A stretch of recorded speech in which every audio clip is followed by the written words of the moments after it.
Guys, welcome to channel. ఈరోజు మన ఆంధ్ర వాళ్ళ ఛానల్లో గుడ్లు కూర పులుసు ఏ విధంగా పెట్టాలో చూడండి.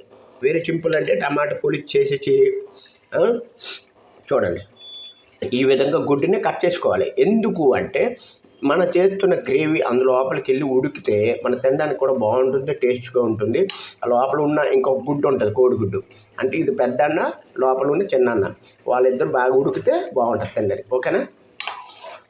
చూడండి, ఈ విధంగా ఉడకబెట్టి తినండి. మంచి ఎంజాయ్ చేయండి. వేడి వేడి అన్నంలో ఇది వేసుకొని తినాలి. సో ఈ వీడియో మీకు నచ్చినట్టయితే లైక్ చేయండి, కామెంట్ చేయండి, షేర్ చేయండి. ఇది ఒక్క ఆడవాళ్ళే చేసి తినాలని లేదు, మగవాళ్ళు కూడా ఎవరైనా చేసుకొని తినచ్చు. ఈ కోడిగుడ్డులో ఉన్న మసాలా ఏంటంటే చెప్తాను. సింపుల్: ఉప్పు, కారం, పసుపు. ఈ మూడేనండి, ఇంకా అంతకుమించి ఏముండదు. దాని రుచి వేరు. ఈ మూడు ఏది ఒకటి తగ్గినా కూడా టేస్ట్ అనేది రాదు. ఓకేనా? ఇదైతే నేను చెప్పను. చూడండి ఏ విధంగా ఉడకబెడతాం. ఇంకా బాగా మగ్గాలి. ఆల్మోస్ట్ అయిపోయింది కర్రీ. ఉప్పు చూడడమే. ఉప్పు ఇలా ఈ విధంగా చూడాలి.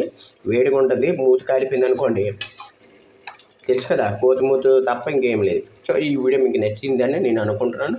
లైక్ చేయండి, కామెంట్ చేయండి. చూడండి, కలకలగా మరిగిపోతుంది. చూసారా?